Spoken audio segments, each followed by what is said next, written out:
Hello, hello, everyone. Welcome to Auntie Derek's Daytime Tea, where we discuss the latest celebrities here in the news. And we do it live every weekday starting at 12:30 p.m. Eastern Standard Time at auntiederek.com. I'm your host, Auntie Derek, and today is Wednesday, August 19th. So with me on the mic, I'm going to introduce my fabulous co-host. We're going to start with my gorgeous Moon. Hey, gorgeous. Hey, Hey, good morning. Good morning. Next, we have the incomparable Libra Queen. Hey, cutie pie. hey, y'all. Yo, cute self. Hey, boo. And next we have the fabulous I Chili. Hi, my love. Say the best for last. Hey there. Hey. And shout out to my listeners who are holding it down in the chat as well. Well, y'all, like I say as always, we got some good old tea to sip. So let's go ahead and jump right in. Tea time. Yes. And the first thing we're going to talk about today, Bilal Salam won't stop, honey. Just won't stop. You all should see, I have just shared here by way of TMZ. Will Smith's former friend planning to sue him amid legal battle with Jada. Girl, he going after the whole family, honey. Because first it was just Jada. Now he thinking about going after Will, his former friend. For what? God, this man, oh my God. He How did already, he even become a friend? How did he become a friend to fall into this? girl, he said just the same was like, Jada she done, I'm going through emotional distress. Jada said, I'm ugly, I'm fat, I ain't got no bitches. I had to move. She got me scared. Oh Well, my was she lying? Was she lying? Did she lie though? Because God. I'm looking at that picture and I'm like, well, the material is there. well, Well, this starts. Will Smith's former friend Bilal Salam is gearing up to wage legal war on two fronts. He says he plans to sue Will months after he dragged Will's wife, Jada Pinkett Smith, into court, TMZ has learned. Bilal filed court docs obtained by TMZ revealing his plan to add Will as a co defendant in his ongoing legal battle with Jada. In the suit, Bilal claims Jada and her associates launched a campaign of harassment against him after he refused to help Will clean up the mess after the Oscar slap. He claimed Jada also became enraged when she found out he was writing a memoir in which he planned to talk about Will and Jada's family. As TMZ first reported, Jada denied all allegations of wrongdoing. The judge sided with Jada and dismissed many of the claims, but Bilal is now trying to amend his complaint. At the moment, Jada is going after Bilal for $32,000 in legal fees she was awarded. Bilal claims he cannot afford the debt and asks for a reduction of the fee award or some sort of payment plan. hmm So to answer your question, Moon, of why I still don't know. Maybe because he got to pay these legal fees, and now he's trying to amend the complaint to. I don't know. I don't know why he's going after Will or why he adding Will as a co-defendant. That is a good question, but that is that on that.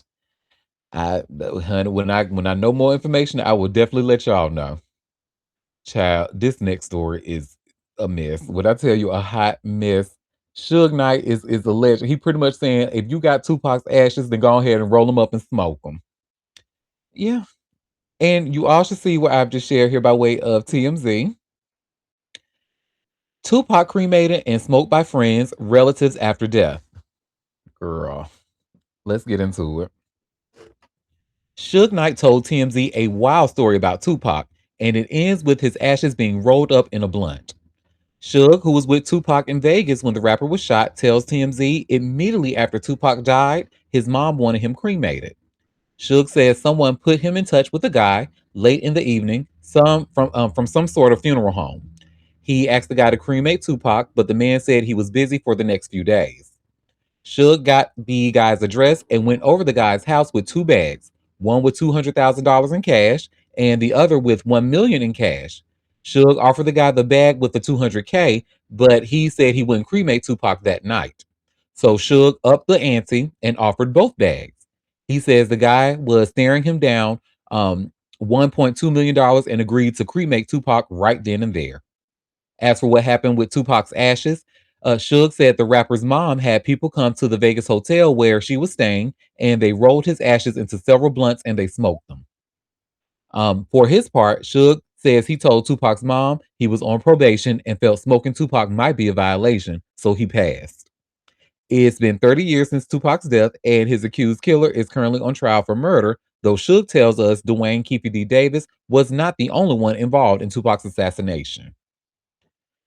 Girl. I, girl. I'm sorry, what the fuck? Girl. Smoked some ashes. Huh? Some things y'all could just stop telling us. Please. Please stop. Don't tell us no more. I don't, why did I need to know that? I didn't need to know that. I got nothing. I did not need to know that. That's crazy. Y'all smoked his, huh? What? What in the bejesus? That's not even hygienic. I don't know. Like, ain't that? I don't know. Uh, But I thought he was buried. I don't know. Never mind. Let me mind. Listen, don't right. This sounds like it's way out of my jurisdiction. Uh, eh, hey, work. That's all I got. That's all you could possibly have with that bullshit. Like they put anything on the internet. Damn. Child.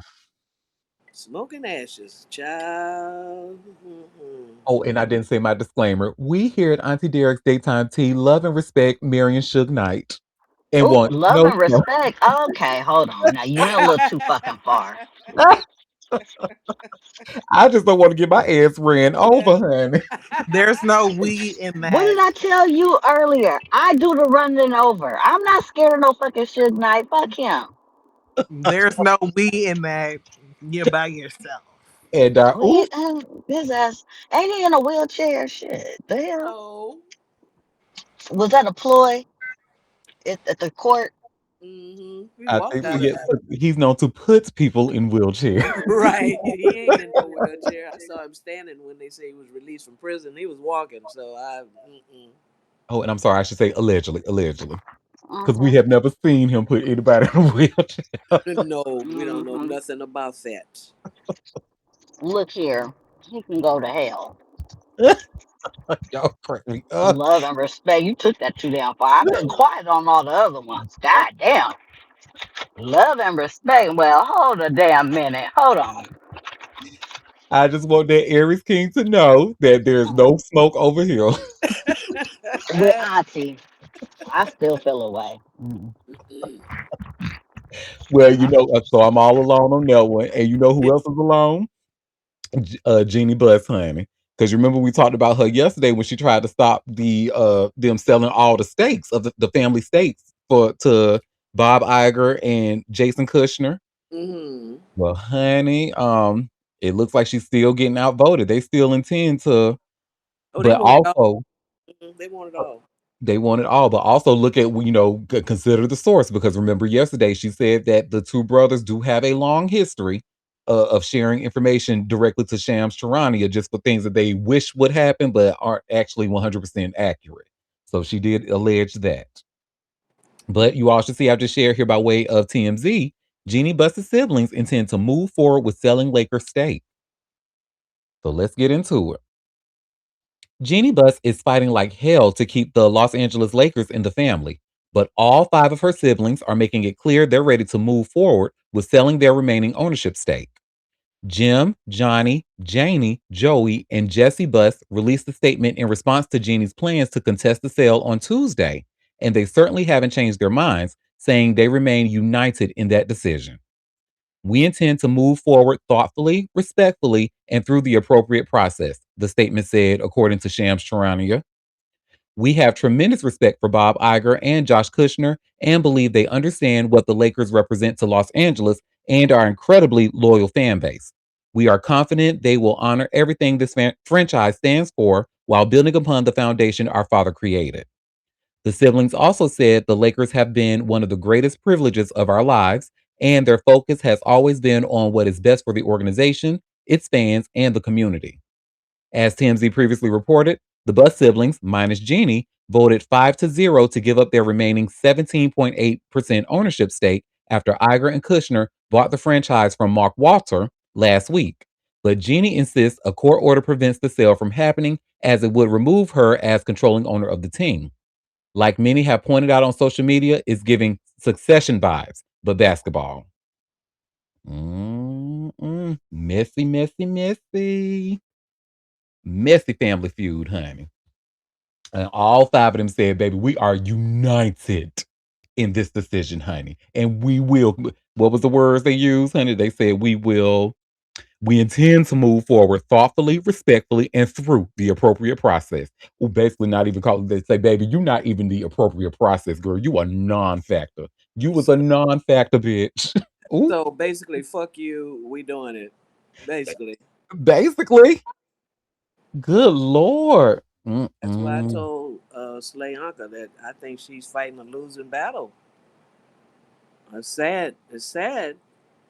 I definitely admire her moxie trying to uphold her father's legacy, but apparently, billions of dollars, what money make a bitch do, they say? Hello. And look, money talk and bullshit walks. And unfortunately, 17.8% is not a lot of ownership of stake in the company. So, I mean, I'm just talking to my ass because I don't know how real money works. I'm black. I don't have no real access to capital. But I imagine that in the grand scheme of things, that 17.8% is a small number. So, but I mean, it still would have given her some ownership to the Lakers. I And kind of that think is it probably depends on what stake each person has, like who has the majority stake. I guess I don't know. I mean, apparently her 15% was important, but if her siblings don't back it up, then I mean, she's basically fighting a losing battle. Seems like you say, I don't know how that kind of money works, but yeah, I feel bad for her. I'm gonna follow the story because it seems like I feel like this is gonna get messy, messy, messy because I feel like some secrets gonna come out, and when I clip this story and put it on my Facebook, somebody gonna comment and say they look like children of the corn. Y'all are so mean, honey. I mean, I was just sitting here thinking, how you have teeth that yellow and you a fucking millionaire? Like how, how, and Oh hair God. that looks like that? Like, I mean, I'm not saying you got to be no damn beauty queen, but Jesus, Mm. I'm just happy to be black. Let's just say that. Well, Yeah, that is Jeannie's the only cute one, honestly. ooh, ooh, and ooh. She's the only cute. Well, oh well, you just came in, Slay. We actually, you're gonna live for a long time. Your name was just brought up, but we were just talking about this story. How even after yesterday's news with Jeannie fighting to keep the ownership, the 17.8% stake or her ownership in the team, the other siblings are still unified in their decision to move forward with the sale of the stake. So So, yeah, but that doesn't mean anything. It's void. It doesn't matter because the trust says that Jeannie is the governess and she cannot be voted out, and that is for a lifetime. So they can be united and it don't matter. So oh, thank you for that okay. So I'm gagged. Thank you, girl, because I yeah, forgot all about that. and there's two separate things happening. There's a sale and then there's the 17.8%. Those are two separate things. It doesn't matter who the owner is. The stake in whoever owns it will always remain with the Bus family, quote unquote, or with Jeannie in this case. And that was the point because you're not allowed to have less than 15% stake in the company. Um, and not have say. It's like a board, the board basically. And so yeah, so 17.8% she's going to keep, and she's going to take all her siblings to court and off with their heads. I bet they have a lawyer combing that shit with a fine tooth comb trying to find They a. can do all of that if they want to. The trust is the trust, and that was I back in know, 2017. I know, but I bet they trying though. That's okay, and they probably drag it out. They'll probably drag it out, and which is fine. You know what I'm saying? But yeah. No, thank you for that piece of that gem there, because I totally forgot that. Yeah, it did say the trust said that she would always remain, or yeah, she would remain owner of that period, like in perpetuity, I guess, until what she dies, or yeah. So This is gonna be interesting. I'm definitely gonna follow this. Well, some other stuff I've been following, honey. So I don't know if y'all saw where Kim Zolciak's ex and her current boyfriend's ex, so Croy and Miss Jillian Green have been canoodling, kissing, and stuff like that. See, I actually thought that was that first time they were together, but it looks like there was new, Cut um, it out. yes, honey, new pictures of them kissing and canoodling.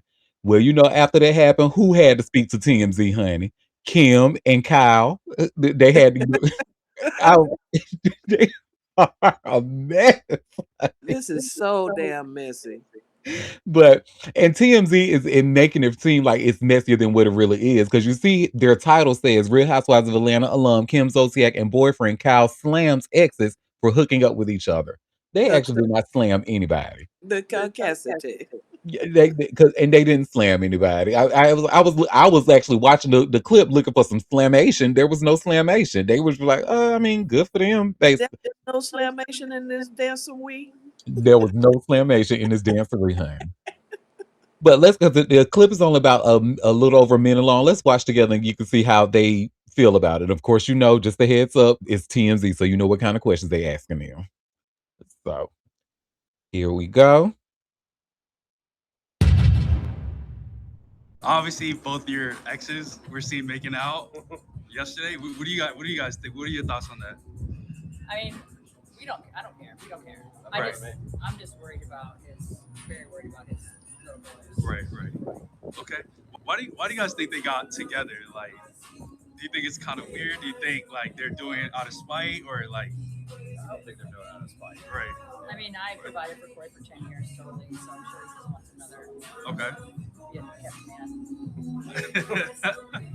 All right. How'd you guys meet? Like, We met through a friend. We okay. didn't start dating for a few months until like kind of after that. All right. Yeah. That's nice. Big plans.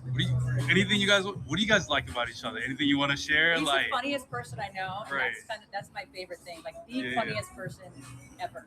Okay. And he loves my kids so much. Yeah, yeah. And my kids love him, and Okay. I think that's super important. Yeah, that is important. And he's just my best friend. Okay. So All right, we've Kyle. been through a lot together. Yeah. So it's only up from here though. Okay. Kyle, would you ever like get it? I know that's not your angle. Would you ever do reality shows like just get in, not do it, but like just be in it? Like Absolutely not. not not your thing. No, Okay, definitely not okay. his thing. No. All right. But he supports me. Okay. So Yeah, you seem like a chill guy. Like he's you're. watching the dogs like and a dog. stuff when I'm working in Right. London and doing all that. And yeah, he's a very big help. Okay. Kim, girl, I know that you better make him seem like he is the greatest man on this earth, honey. Oh, he's so funny. Oh, and my girls love him. Oh, he watches the dogs when he's very supportive. When I have to go to London, get that money, girl. I'm so here for Look here. That was so boring. That was such a nothing burger. it. Is it me or is that a Timu Croy? I'm just asking. And I would actually say Croy is the Timu Kyle because Kyle is the one with the money. Croy ain't got the money. Even after playing ball, he ain't got nothing left. Got it. But yeah, and you Kim see look what I good said. Honey. There though. was no slamation in this dancery, honey. They didn't No, slam anybody. that was definitely clickbait because that was very dry. And them dumbass questions per fucking usual. Per usual, honey. But listen, I'm here for Kim is a mother. She doing what she can to support them girls, honey, and the rest of them kids, honey. I think the best question he asked was, "Would you do reality TV?" That was that was probably the best. How y'all meet? And what do y'all like about each other? This ain't no dating show. Get the fuck up. And with Kim hit like usually when it comes to Kim, she likes to keep that man at home. She'll be on camera, but she'll be at home. Look, rest in peace to Big Papa. So, well, that's that on that, honey. That look, I feel like TMZ that was wishful thinking. They wanted them to slam them. They wanted them to care about that, but they both what the hell we want with these broke ass motherfuckers? If both of them broke hoes can be together, I don't give a fuck what I care. I'm just worried about his girls. I supported him for 10 years. What I need to worry for? Well, This next story, I won't spend too much time on it because I know we have asked to be take out of the group chat when it comes to these people. But Blueface and Nevaeh, their newest baby just born. And unfortunately, the baby's name is Jonathan Jr. Look like, girl, why would you name him after him? But girl. Cause she's a bird and she's stupid. And don't put no put the you needed to put that damn swole face, tattooed up, looking like a damn rug, a mat. You should have put a picture like that up because his face don't look like that. Well, I actually do have the video, because it's just a little clip, with him Ugh, and Nevaeh and him holding the baby up like he's Simba. Um, ugh, God. so, I ain't gonna say what I'm really thinking. ooh, I close my eyes and all I see is you. And the smiles high everybody, every I love mm, you never say. I am two stupid people that made a child. Good God. he looks so nasty. Oh my God. Like, why are you in the hospital with your shirt off? Put your shirt on. He looks so nasty. Ew. Well, that's that on that, honey. I said yesterday I'm not really a fan of for personal reasons. I feel like a baby or person should have their own personality and not be expected to carry somebody else's legacy. So that's just my own person. Let me start that straight people business. So that is that on that. Oh, y'all, let's get into some sports ball business. So Nick Kyrgios, I hope I'm saying his name right. But honey, he like that white girl, honey, that cocaine, honey. And you all should see what I have just shared here by way of TMZ. It says tennis star Nick Kyrgios provisionally banned from sport after he tests positive for cocaine. That just my those of you who watch sports in the room, is this person familiar or are y'all aware of that? I'm not. Of course, I don't know who he Yeah, is. yeah, he's tennis ace. Yeah, we know that. I know who that is anyway. Ooh, well, Yeah, ooh, he's one of the cuter ones.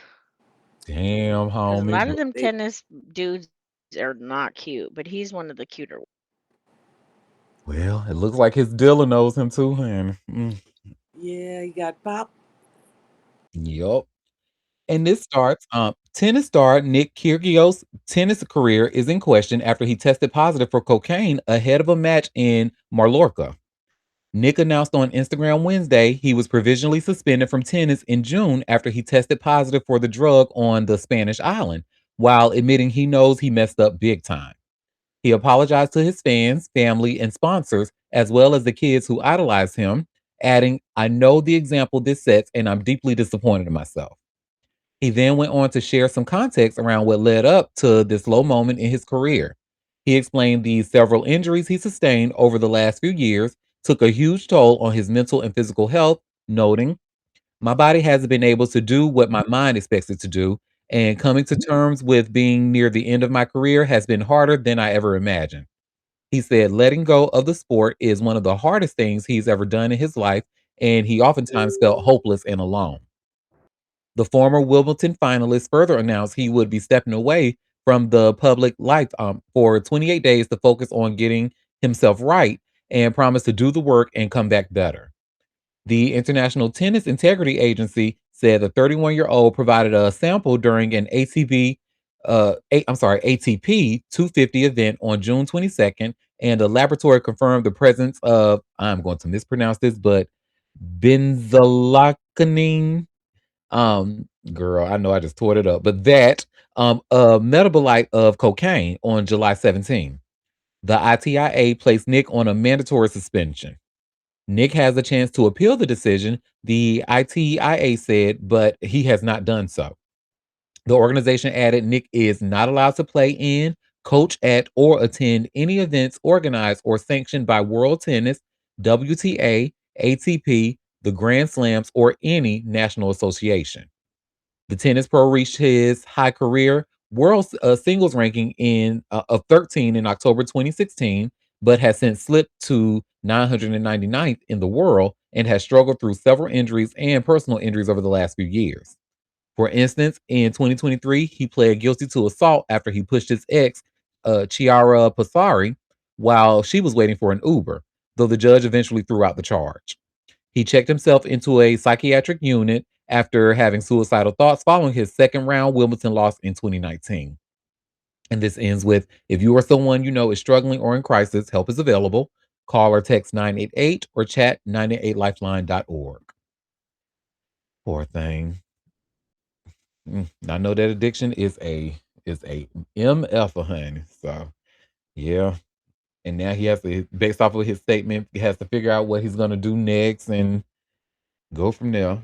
And it's interesting because they said that he has a chance to appeal it, but he hasn't done so. I guess he probably feels that there's no point. What you gonna peel for when you busted? And it wasn't like it was like, oh, I took some medicine, or he's but he's been a wild card before even any all of this.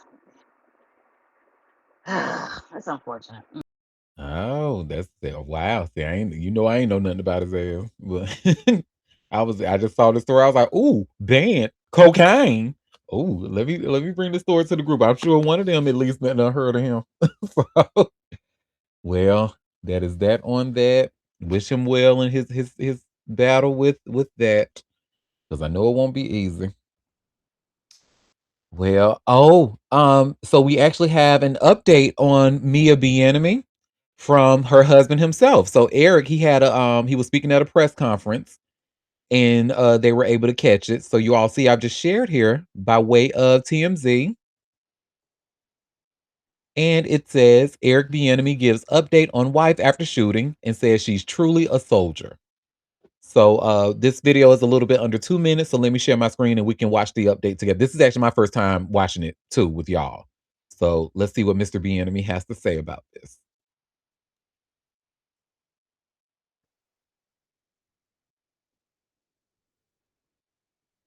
Good morning, good afternoon. Hope all is well. First and foremost, I want to say this. Thank you guys for all the love, the support. Uh, Obviously, you know, the unfortunate circumstances which took place is very hurtful in a way. But on top of that, I just respect that you guys are respecting our privacy, and hats off to you. I also would like to say thank you to the Hunt family, the entire Chief family, for the outpouring, the love, and the support that my family has received through this particular situation. But with all that said, we back to football, all right? And I'm all ears. Who got me? Based on what Andy has told us earlier, things didn't look like Mia's going to have a chance to have a full recovery. B. I'm sorry. Oh, Mia. Okay. I couldn't hear you. I'm sorry. Yes. So she's on a great road to recovery. And like I said, I'm going to keep that private. And first and foremost, let me go backwards to go forward. Yes, she is on the road to recovery. Yes, she is doing great.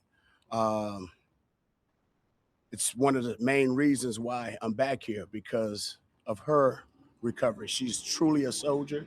She's a saint, and it's been incredible to watch. But with that said, I know I was driving her and a bunch of my family members crazy in the house. So she was like, "You have my blessing to leave." So it was time to get back. Yeah. So good to hear. Nice to know that she's recovering. Hate that she had to even go through that craziness to begin with. And said that he done got on his family nerves so bad. I was like, oh, can you just please go back to work, honey? Oh, do what you got to do. I will be fine. Good Lord. Go back to work. Good Jesus. But that is good to hear. And hopefully she has a speedy recovery and hopefully their son gets the help he needs. And that is that on that. This next story, I'm going to be completely honest. I'm literally only reading it so I can clip it and get the views for them sports ball fans, honey. But and I even imagine this guy is probably was a Trump supporter. But you all should see I just shared here by way of TMZ. And it tells us ESPN founder Bill Rasmussen dead at 93. Let me see. I'm just gonna quick the was Bill Rasmussen a Trump supporter? Let's see what Google tells us.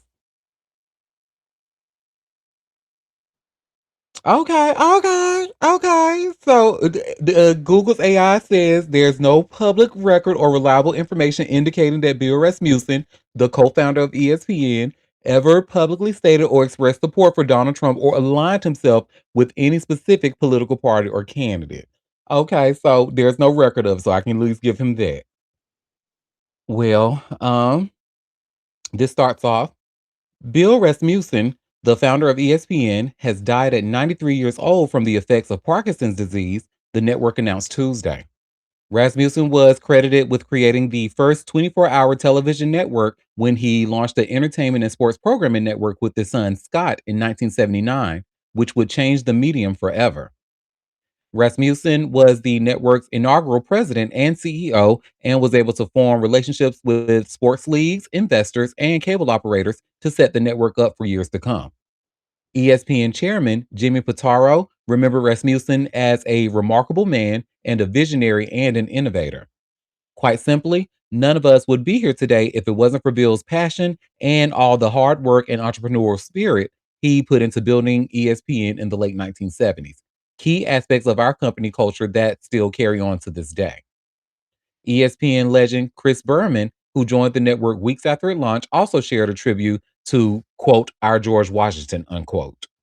He was such a grateful person, and every sports fan can be grateful for Bill. He wasn't a glass half full guy. His glass was always overflowing with optimism. He greeted everyone with a smile, and we can all smile knowing Bill's legacy. Okay, well, may he rest in peace. 93, he lived a good life. Unfortunately, but it sounds like unfortunately it was due to complications with Parkinson's. Well, condolences to his friends, fans, all of those who watch ESPN. Yeah, because based off of what this article says, there would be no ESPN if it wasn't for his vision. So yeah, work. And that is that on that. Girl, girl. Okay, so y'all know Slash, right? The biracial king from the lead bass, what the bassist from Guns N' Roses. I'm sure y'all. If you don't know him, I'm sure you know of him. And I'm sure I probably just maybe blew your mind telling you he was biracial. Yes, he's a proud biracial. A lot of people don't know that about him. They think he is Snow White. He biracial, honey. And not only is he biracial, he think he overpaid his wife over $1 million in spousal support by mistake. Yeah. But yeah, I think his mom was black biracial. Like, Ow, ow. Shout out to that biracial king, honey. But y'all should see where it says here by way of TMZ, Slash claims he overpaid ex-wife Perla Farrar $1.5 million in support. Girl, so let's get into it, honey. Slash says his business manager accidentally overpaid spousal support to his ex-wife to the tune of a whopping $1.5 million, and now he wants a judge to let him deduct it from future payments. The Guns N' Roses guitarist, whose legal name is Saul Hudson, recently filed a request in Los Angeles County Court claiming a mistake by his longtime business manager caused the massive overpayment to Perla Farrar. Slash says Slash pays Perla $100,000 a month, plus additional quarterly amounts tied to his income above certain thresholds. He says his business manager failed to adjust those extra payments when the maximum Perla could receive dropped over the years, which he says led to the overpayments. The result, Slash claims, uh, was $3.42 million in additional support each year when the amount should have been capped in 2021, 2022, and 2023, which he says amounts to him overpaying by $1.5 million across the 3-year stretch. Slash says he tried to resolve the issue privately in March by applying the alleged overpayment to future support, but Perla did not agree, so he kept paying her in full. I'm sorry. um, Emails in the filing show Perla's team wanted more financial records before approving any credit. His business manager says the documents were provided, but claims Perla's team hasn't yet agreed to the deductions for the overpayment. As TMZ previously reported, Slash agreed back in 2018 to pay Perla $6.6 million in their divorce settlement, along with a base of $100,000 per month in spousal support. Slash isn't asking for Perla to write him a $1.5 million check. He just wants the court's permission to apply the credit against his upcoming payments. Perla said, wrong. You snooze, you lose, bitch. That's your business manager fault.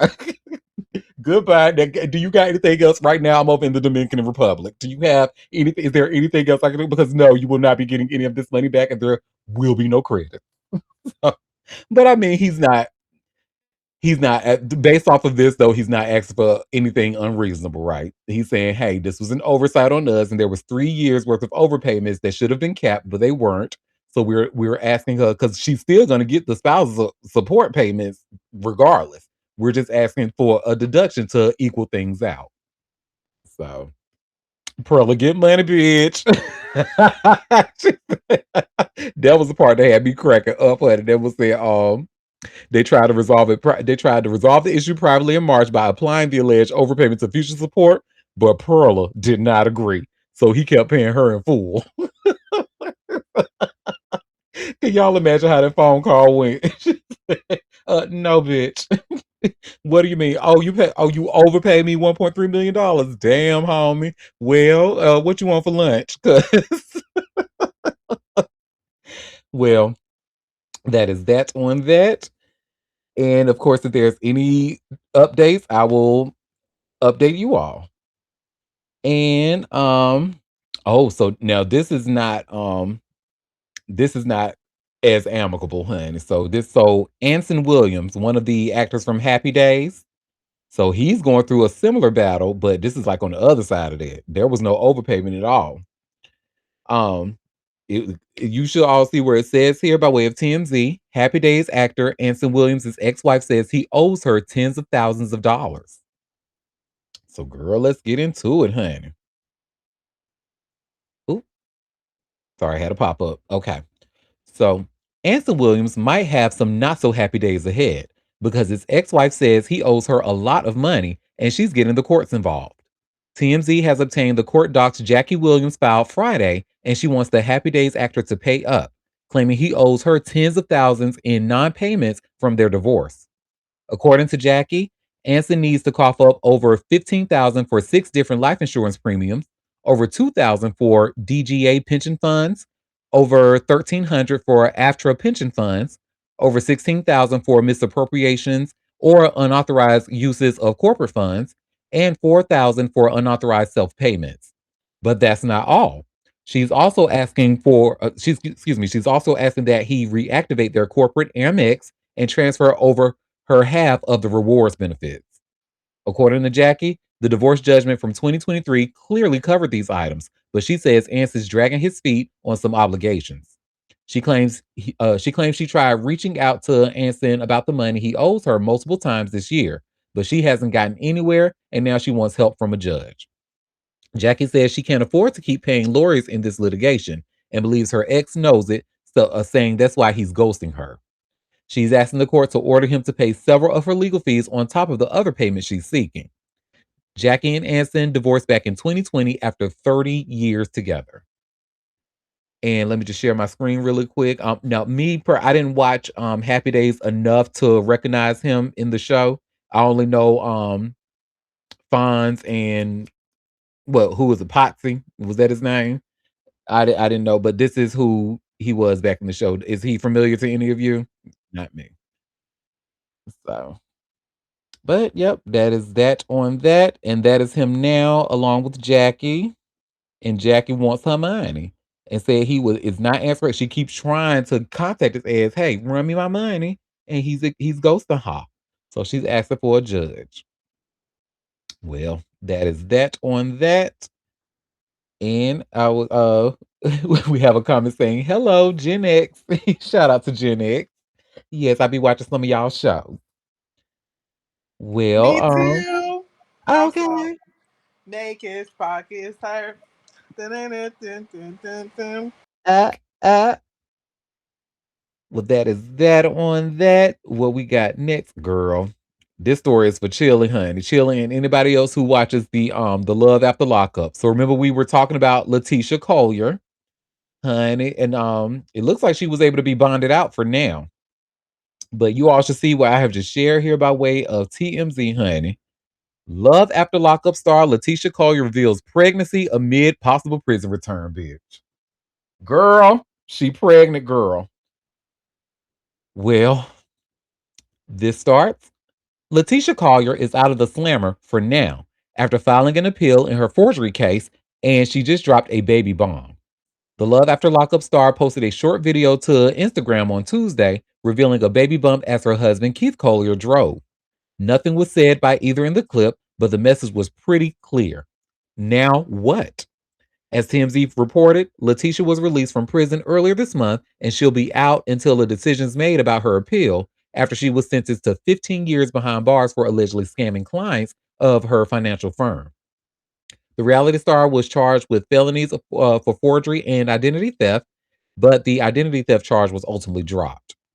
Keith previously told TMZ he was going to stick by Letitia while she was behind bars, just like she did for him. And now we know there's plenty damn good reason for that decision. It'll be interesting to see how this all unfolds, and TMZ tells us to stay tuned. Girl. Mm, mm, mm, mm. And they were right. I mean, the video was just like pretty much of them 17 seconds of her showing her belly and, riding in the car with him. That was pretty much but girl. Oh my Lord. Mm, mm, mm, mm, mm, mm, mm. Girl, if you like it, I love it.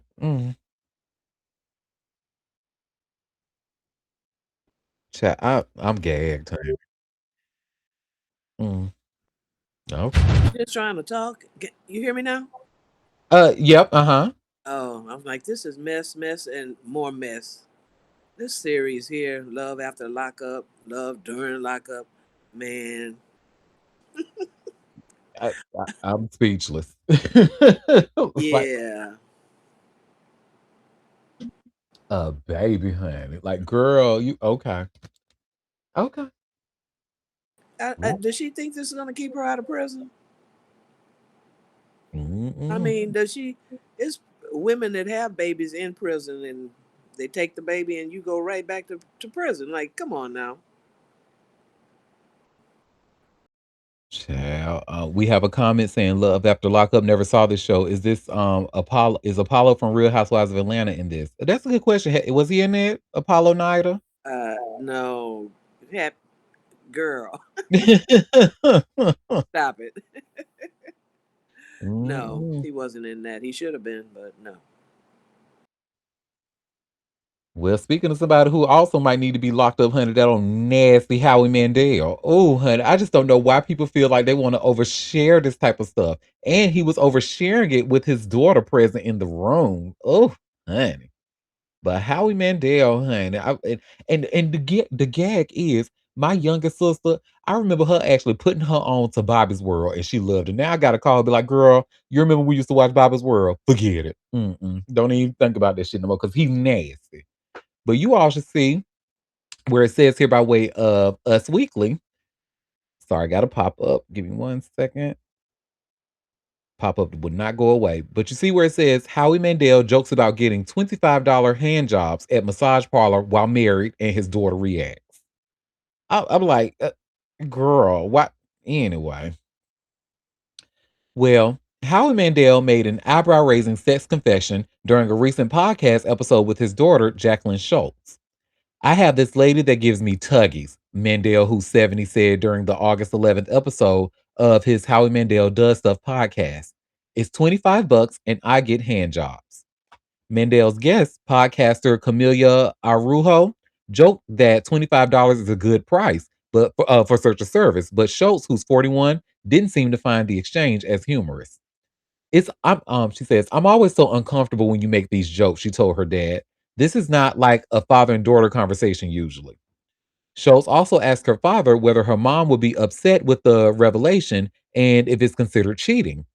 Howie has been married to his wife Terry Mandel since 1980. The pair share Jacqueline and son Alex, who's 36, and daughter Riley, who's 33. You can call her, how equipped. The America's Got Talent judge suggested that Terry, also 70, was in on the joke when his rep sent a photo to the Daily Mail showing the comedian's wife wearing a glove and holding $25. Howie often joked about his marriage to Terry. In 2023, he quipped to People, "My wife doesn't speak or understand words of English, so that's what works for us. I don't know how to say I am funny in her language, but it works for us." He continued, "Communication is overrated. I've been married for 43 years and we haven't said a word to each other."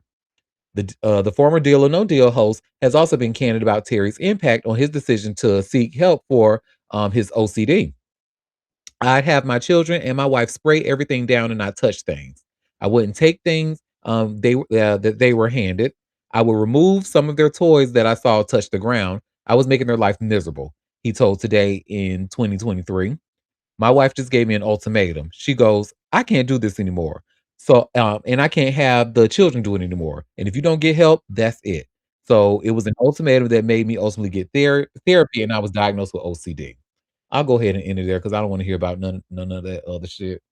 But uh, we have a comment. "I loved his Bobby skit on his stand-ups back in the 80s. Ill, isn't he like super OCD about being germaphobe?" Exactly.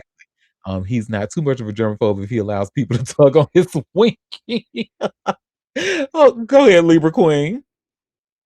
I'm joking about him and his wife don't talk to each other, but they was talking enough, communicating enough for her, for her to say, "Hey, bitch, I'm gonna leave your ass with your phone, with your germaphobe ass." The fuck. Hello. I also think it's very interesting the amount of celebrities that are who have some kind of OCD or some kind of disorder like that. Like there's several male actors that I can think of that have some kind of diagnosis regarding OCD. Mm-mm. I'm still with that comment. Like he ain't that much of a OCD, honey. When he ain't mind paying $25 for that happy ending. Oh, I go mean, ahead, play your uncle. as long as he has a clean glove, I'm sure he not tripping. You know, men are just dirty, period. So even the dirtiest of things, or the slightly cleanest of things, are still clean, right? Also, too, to have the joke about, was it his wife who had the glove and $25? That now that's funny. I don't care what nobody said. That's funny. And if that works for them, because is she divorcing him, or it wasn't until later that she understood what was happening? Because I think I missed that part. Yeah, it wasn't until later she understood what was happening. She was And about then to she leave was, him. oh, I see. Because of that? The OCD. Oh, because of the OCD, not because he was getting his thing tugged. No, no, no, no. Okay, yeah. See, I just feel like OCD can be a lot because you're affecting other people. But I mean, if he's going somewhere and getting it tugged, at least she not bothering him, right? Like that's how I see it. He not bothering her, and she not bothering him. And if he gonna go on and go do that and then make a joke out of it to wear a glove and $25, I don't care. That shit is funny.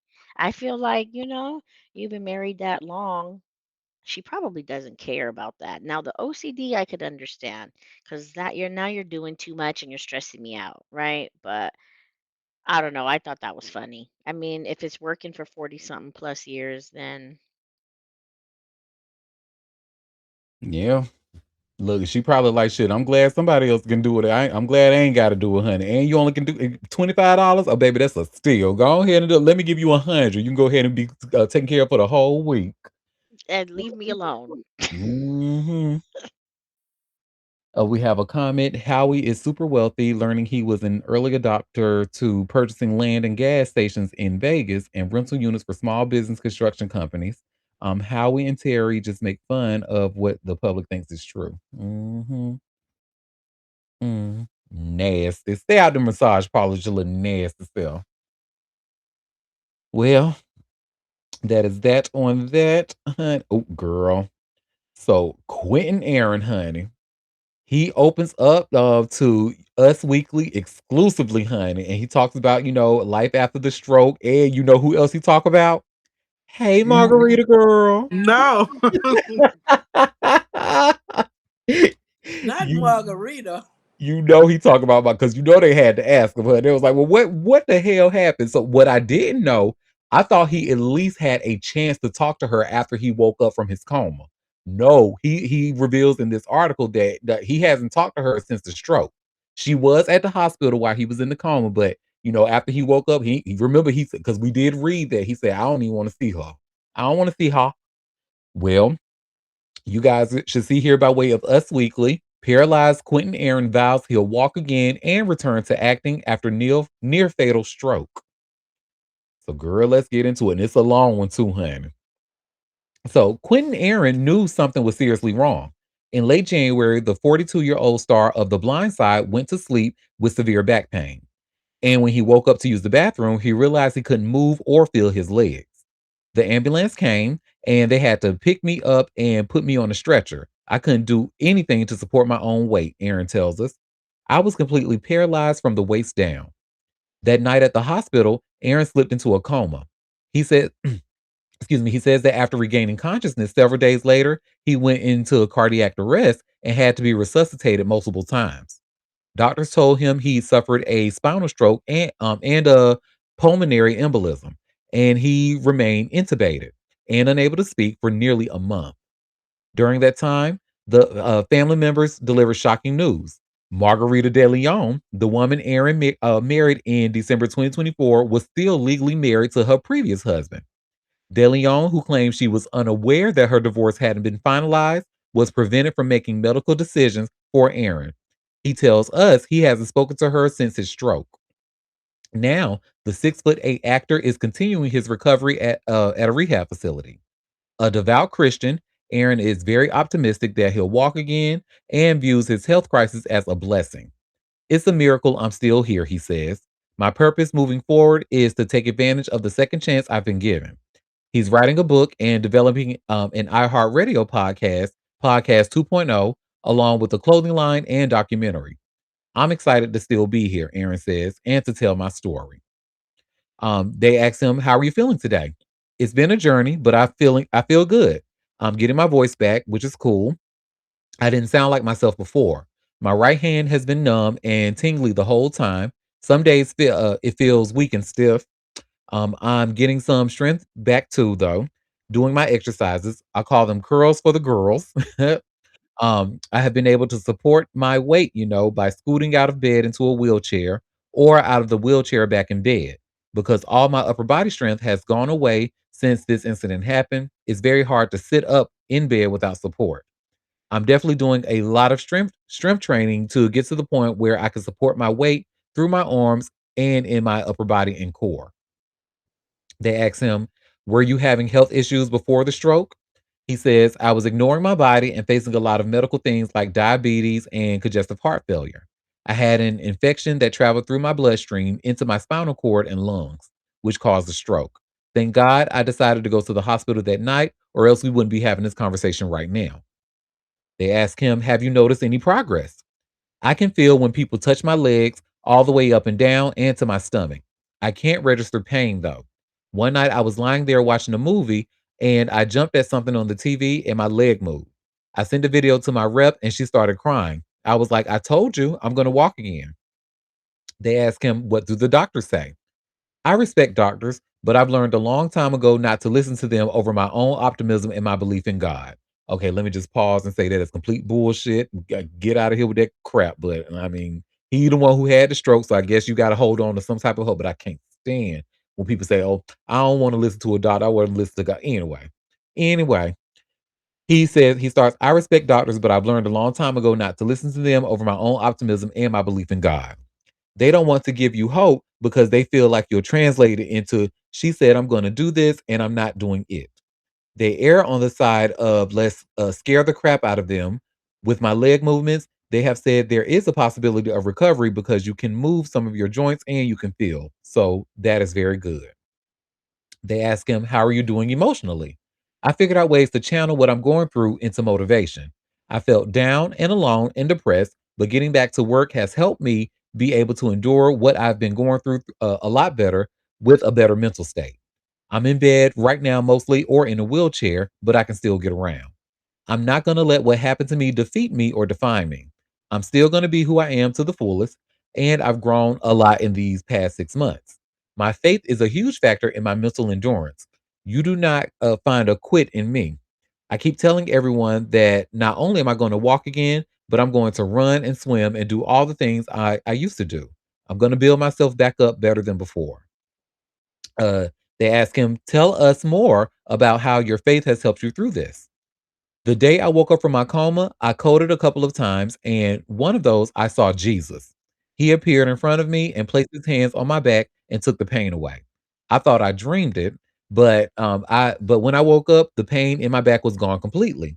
I was like, this is crazy, but I couldn't tell anybody what happened. I knew from that moment that I didn't need any kind of spinal surgery or anything, but at the same time, I still couldn't move my legs.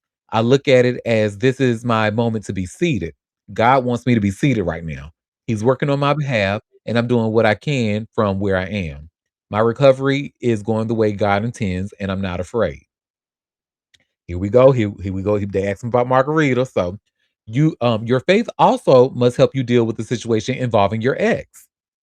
It's definitely been a challenge dealing with that and the recovery. Earlier on, a lot of things aggravated me easily, which spiked my blood pressure. When I was intubated, I was dealing with depression and anger and all these different emotions. So I got to this point where I had to completely shut all of that out. In order for me to move forward, I needed to completely remove her from my life. So that's what I did. As a Christian, I forgave her a long time ago, but I didn't want to hold on to the anger I have, and have it slow down my process of healing. I really do wish her well. I hope she gets the help she needs. So they asked him, so Margarita had told you she was divorced? He says, absolutely. We would have never spoken if I knew she was married. I'm not the type of person that messes with married women. She kept telling me she was divorced for 10 plus years. They asked him, do you believe the two of you were legally married?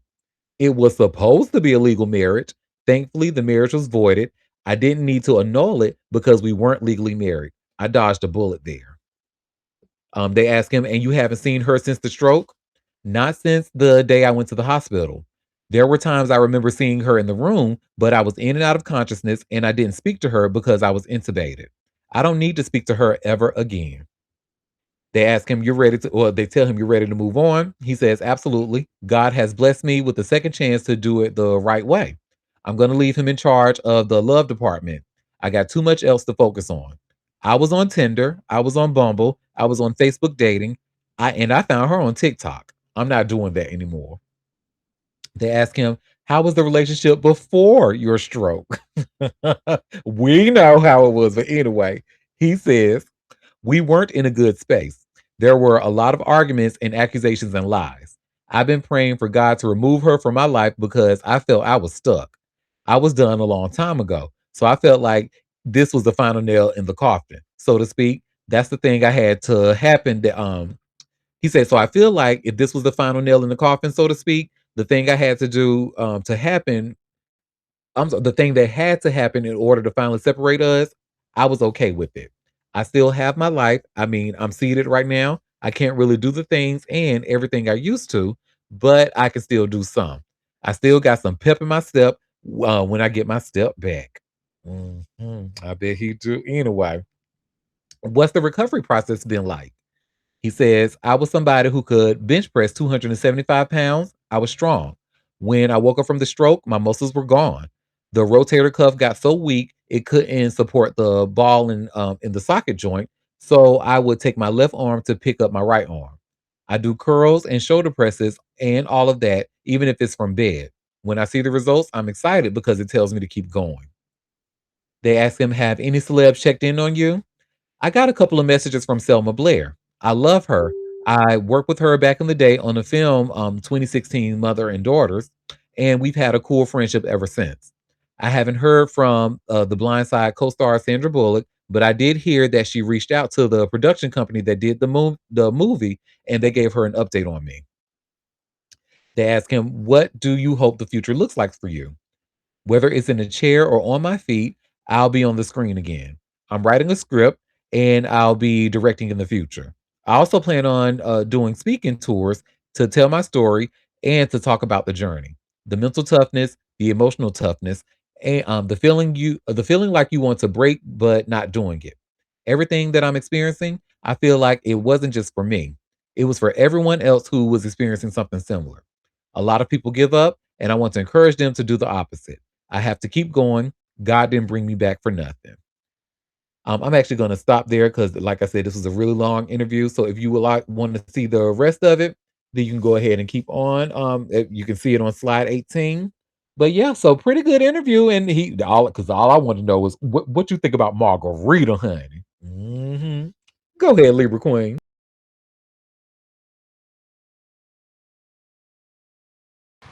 Hello, can y'all hear me? Hello. Yes, I hear you. It Okay. is barely like you were going in and out. Oh well.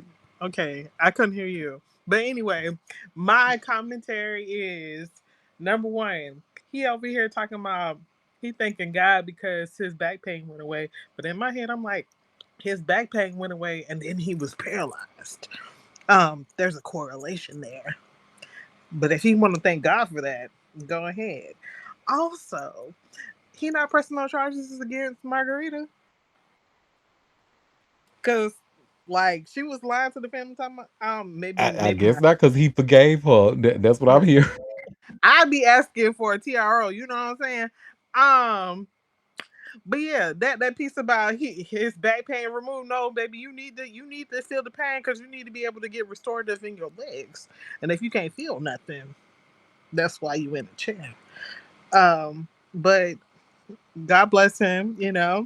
Speedy recovery, and look forward to whatever he got going on. Amen. I was kind of focused on like Amen, amen. he said, Child. "Thank God I went to the hospital that night." I'm like, you went to the hospital because you couldn't walk. You didn't just go willingly. Like, oh, let me go get myself checked out. You couldn't walk. That sent you to the hospital. Like, come on now. I think he's just happy to have gotten away from Margarita without having to go through a divorce and split any assets or anything. So probably Yeah, why that he comment. let it go. Okay, like, is it just me? Because I feel like, because both my Libra Queen and my Icy Chili, y'all were like real in and out, and I feel like both of y'all said some really, really good stuff. Issue. I don't know. I heard everything. Okay, let me refresh real quick. I'll be right back. I heard everything you said. Yeah, it's him.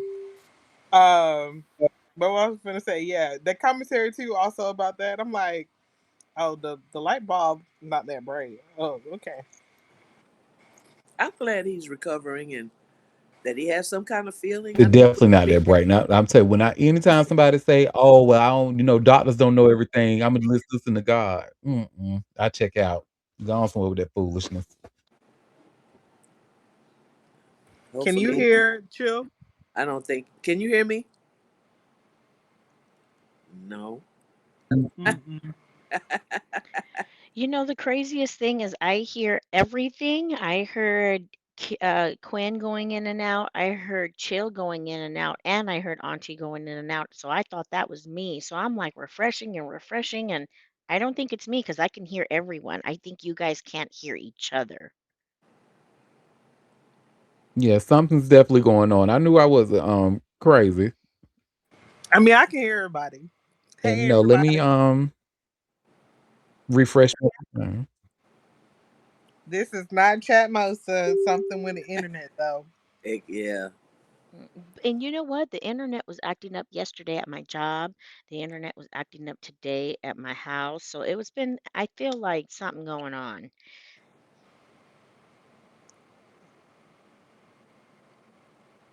It's probably Starlink, low key. mm It's one of them hoes. Mhm. Mhm. Okay, now I hear Chili. You hear us now? Mhm. Yeah, see, I don't think Auntie could hear Chill because she was Auntie was talking over Chill. I don't think she heard Chill. And I would never.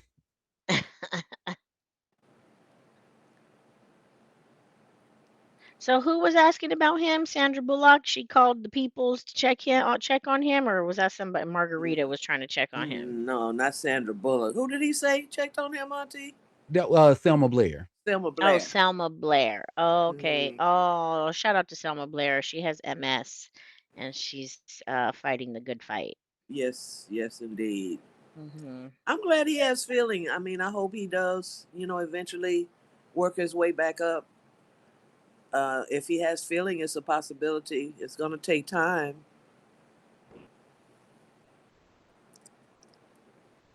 Yep, and stay off of Bumble and Twitter, the Tinder and TikTok. Well, you can look at some videos and but don't be in them DMs trying to talk to girls.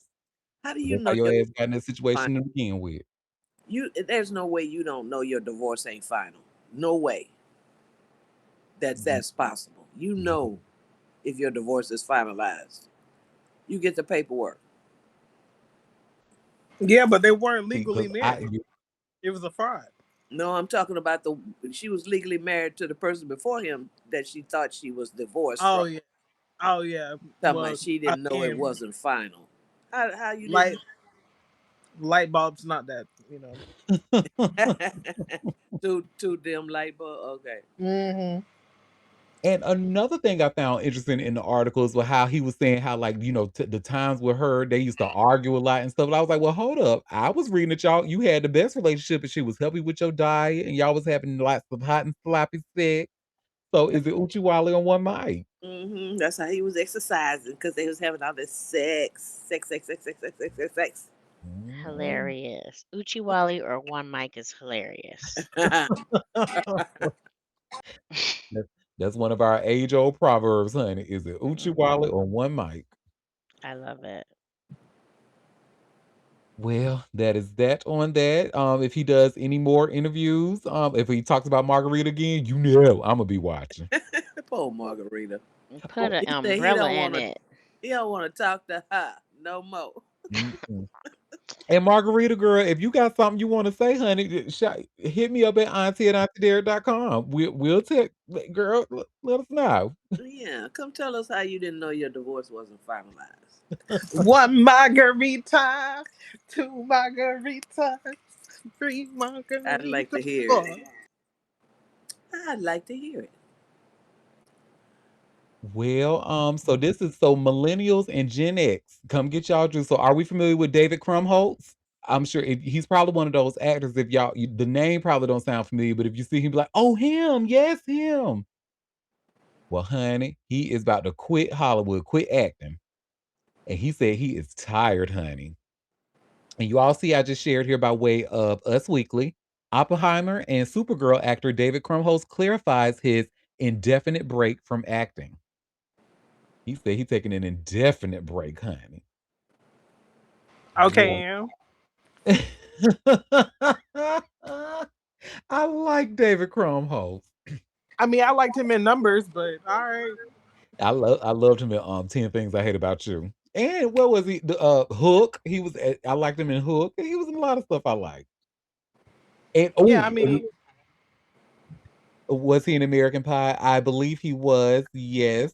Um, and Libra Queen, he was in that episode of Law and Order SVU when he killed that doctor. mhm. Well, it says, David Krumholtz is clarifying his temporary break from acting. He says, firstly, I am very well and I feel very loved. Secondly, I never used the word retiring or quitting. Instead, I said that I decided to put my career on hold. Krumholtz wrote via Instagram to set the record straight on Wednesday, August 19th. I didn't expect anyone to understand, but the outpouring of support for my decision has been deeply heartwarming, and I am wildly grateful, as more than one of my biggest dreams have come true as a result of being an actor. Grateful to all who support and believe in me. At the same time, the Supergirl star acknowledged having a mountain of disappointments alongside his successes. My mental health is vital to my family. My career has run the gamut. I'm in disbelief, but I find myself at a crossroads between the inherent self involvement of being a professional actor requires and a burning desire to give more of myself to others in need in whatever way I can, he continued. And so, for that time being, I'm pursuing that goal. There's still more work to come, stuff to be seen, and as always, I really hope you enjoy what I put out there. Give me a sec, and he put a heart emoji. So initially, the story was like he's going on an indefinite break, but I guess this is a clarification that I'm just seeing for the Jewish he wants Jewish roles, yeah, possibly, or maybe is tired of playing them and wants a little bit more range. Who knows? But yeah, he is just taking some time off of his mental health and all that. Well, good for him. I have 3 more stories left. This next one, so Michael Threets, you all know him, the new host, the very famous social media librarian who's now the newest host of the Reading Rainbow. Well, he's someone else who's taking a break. And you all should see I've just shared here again by Us Weekly. Reading Rainbow host Michael Threets says he's checking into hospital and says he is not okay. Oh no. Yep. So let's get into it. Reading Rainbow host Michael Threets, better known as Michael the Librarian, sparked concern with a cryptic message about checking himself into the hospital. I am not okay. Maybe I'll never be okay. I'm seeking help, going to the hospital tomorrow. In this moment, I am safe by God's grace. The famous TikTok, the TikTok famous librarian shared via threads on Monday, August 17th. Threets continued, no matter what happens to me, I will always be thankful for the extraordinary people in my life who worry, who help me. Thank you for your care. I will always love you. Us has reached out to Threets for comment. Threets, who is 36, has been the face of Reading Rainbow since it relaunched on YouTube in October 2025. The popular children's program previously aired on PBS from 1983 to 2006 and was hosted by LeVar Burton. There have been 2 hosts in the history of Reading Rainbow: the legend of literacy, LeVar Burton, and me, Michael Threets, a librarian. The librarian wrote via Instagram after he was announced as host in September last year. I was raised on Reading Rainbow. LeVar Burton is my hero. I am a reader. I am a librarian because LeVar Burton and Reading Rainbow so powerfully made us believe we belong in books. We belong everywhere, he added. I am so happy for all of us that Reading Rainbow is returning. You did all of this. We're flying twice as high, butterflies in the sky. Stay tuned, he concluded. Threets found fame on social media after he began sharing videos via TikTok and Instagram during the COVID-19 pandemic. He has nearly 1 million followers on Instagram and TikTok respectively. In April, in an April interview with NBC Bay Area, Threet said he left his previous job as librarian for mental health reasons. I was just struggling in life, struggling at work for the first time, just started feeling burnt out, he said, and I think my plan was honestly to leave the world at that time. I planned to take my own life in March 2024, and I'm still struggling today.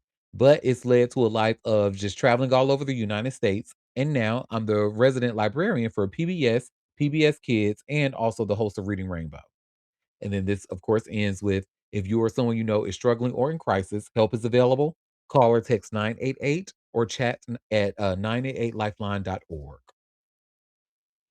Oh, we wish you well, Michael, the librarian. I'm truly sorry to hear about this. Really. But I'm glad he's taking the steps to, I'm glad he can identify it, know what it is, and make the steps to get the help he needs. So that is that on that. We wish you well. Can I just say that there was a complex report, um, complex in their journalism, honey. I love me some complex, but they were reporting on this and at the end said that they had reached out to him for more information. Did they just not tell us in so many sentences and paragraphs that he was not okay? Why would you reach out to that man for more information? That just grinded my gears. Like, are y'all okay? What is happening? You just said that he was going to take himself to the hospital. They reported on the whole situation, yet you reached out for more information. I just couldn't with that. That was stressful. Like, what are you doing? Leave that man alone. Let him be well. It was just too much. I don't understand. There's journalism and then there's stupid shit. And that was stupid shit. I agree. I mean, he's made himself clear. Like, this is a man who reads. He's made himself very clear. I am not okay, but I'm getting the help I need, and just leave me be for now. So, no. Well, the reporter is like, tell us more. Yep, that's what they do. Well, that is that on that. Now, so the Carmelo Anthony case, not the one who does sports, but the Carmelo Anthony, who is unfortunately in what, jail or prison at the moment.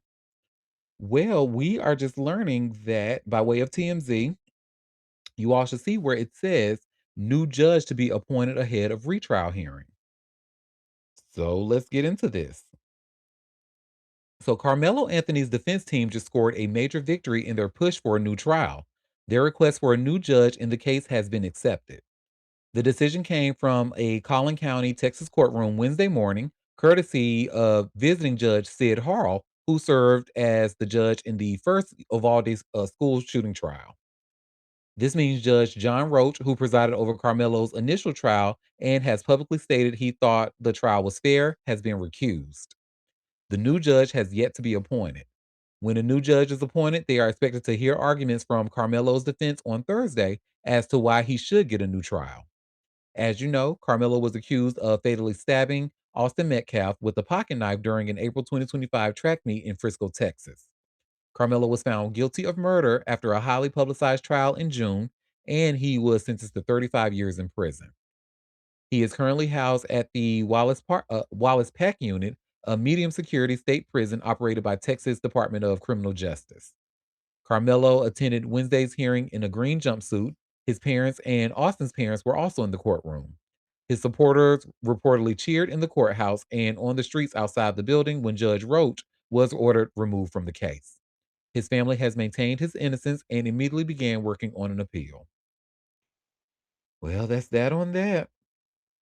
So they're getting him a new trial and they're gonna have a whole new judge. And they gotta prove when tomorrow why he deserves a new trial to begin with. So let's hope for the best, I guess. And that is that on that. And the last story I have for you is, y'all, I just have to first issue a trigger warning. This story is so nasty and so graphic that like I just had to save it for last, and because it's a lot in y'all. So there's a DeSantis appointee. His name is Michael Caruso.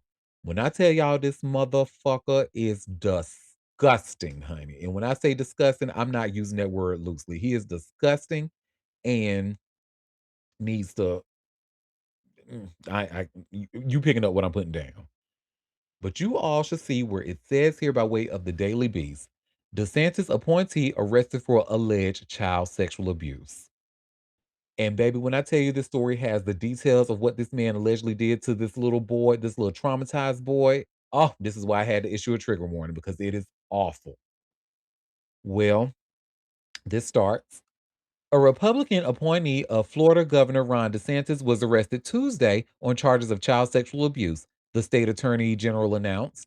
Michael Caruso, a former state legislator whom DeSantis appointed as the Palm Beach County Clerk of Courts a year ago, has been charged with kidnapping, lewd or lascivious molestation, lewd or lascivious exhibition, luring or enticing a child, and child abuse causing mental injury, according to West Palm Beach station WPTV. Caruso, a 67-year-old father of seven, was immediately suspended by DeSantis. The former member of the Florida House of Representatives is being held without bail in Orange County Jail. According to an Orange County Sheriff's Office report obtained by the Miami Herald, Caruso allegedly sexually molested the child, a relative, multiple times since fall of 2024.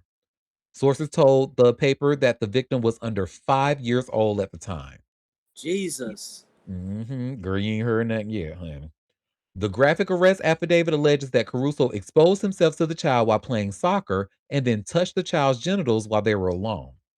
Later that day, Caruso allegedly played Tickle Monster with the child, touching his genitals again. In a second alleged assault on a cruise ship, Caruso separated the child from his parents under the stated pretext of taking the child to obtain ice cream, according to the affidavit. But instead, he showered with him and put his own genitals in the child's mouth. The affidavit says the child's uncle observed that Caruso returned wearing different clothing after being gone a long time. The affidavit also mentions a third incident in which Caruso allegedly touched a child's genitals while on a fishing trip in Orange County. The affidavit states that the child's behavior at home raised concerns for his parents, who contacted police. When the child's father confronted Caruso, he denied doing anything wrong, but also said to keep the allegations private.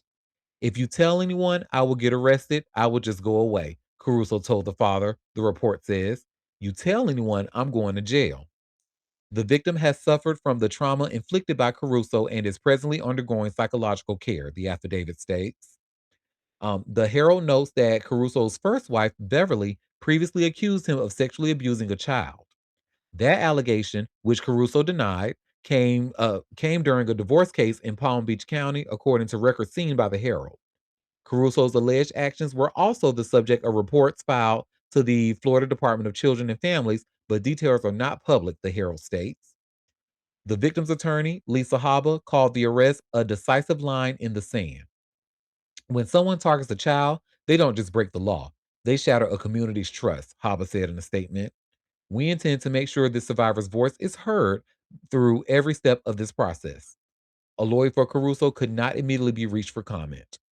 A statement from the clerk of court's office said in part, while this is surprising news for our entire team, it does not change who we are at the clerk's office or our commitment to the community and customers we serve.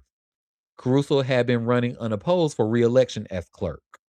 While in the state legislature, Caruso supported Florida's capital sexual battery law, which allows prosecutors to seek the death penalty when an adult has been convicted of sexual battery against a child under 12 years old. Mm, mm, mm. Look, we have a comment saying he didn't do anything, but he be going to jail. Exactly. When I tell you all, y'all, when I read, I was disgusted. I was disgusted. Like, are you kidding me? Are you kidding me? And this is exactly why I wrote that article that I wrote. Let me see if I can find it. Because if you haven't read it, if you're listening now and you haven't read this article, I would highly advise you doing so. Highly suggest it because it's really making a lot of people look at their blind spots. It's-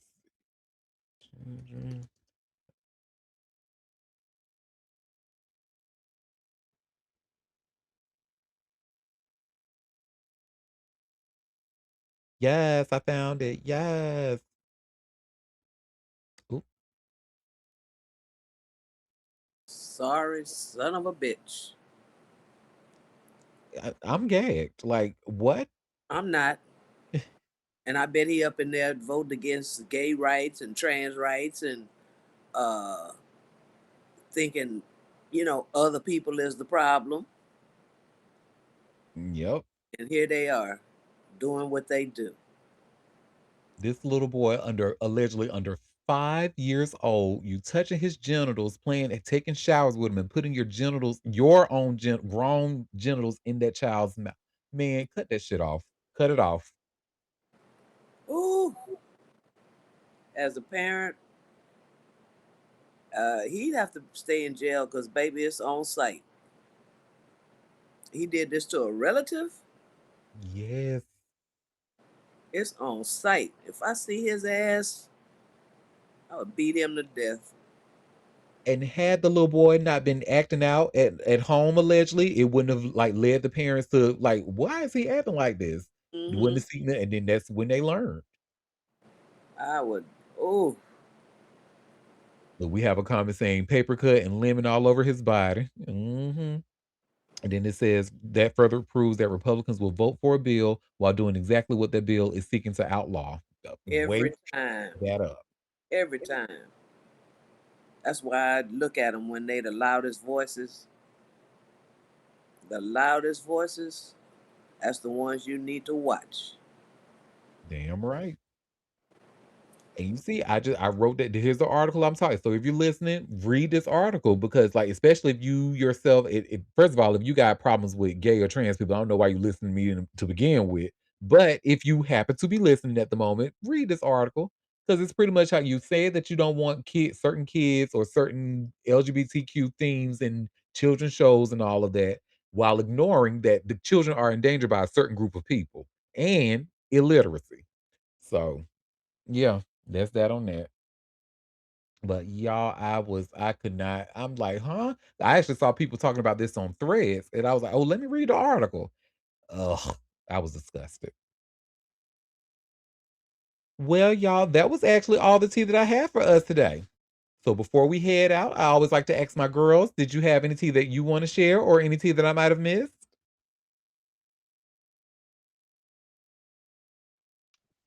I have nothing today. Oh, Hep said she mentions me tea. Let me see. Let me get it here. Had to take my phone off its charger. Let me get the tea, honey, from Happy.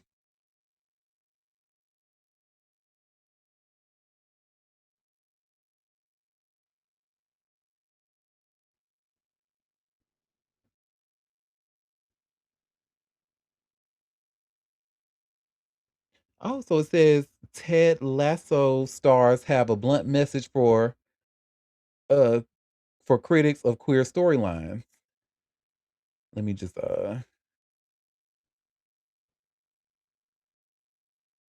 Oh, this wasn't what you were trying to not about the Ted Lasso. So it says TLC's my big fat fabulous life fans had a difficult time with romance and weight loss being a dancer and a plus size woman.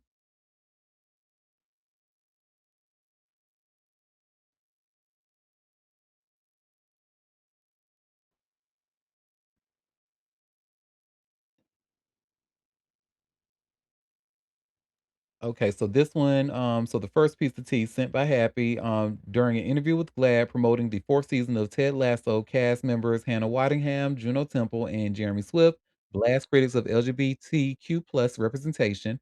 Whitingham stated that people trying to suppress the queer community are simply intimidated by that beauty, while Swift added that inclusivity must be the default norm. Ow. Okay, damn. Imma watch Ted Lasso. It's in my watch list, and I've been meaning to watch it forever. Imma get there one day. And let's see.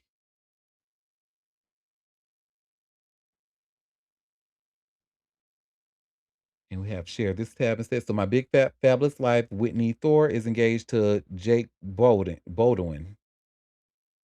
Ow. Congrats to these white people. Ow. Okay, cute.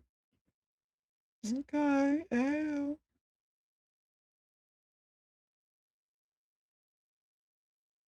Yeah. Congrats to them. Thank you for that tea. Any other tea anybody had before we headed out?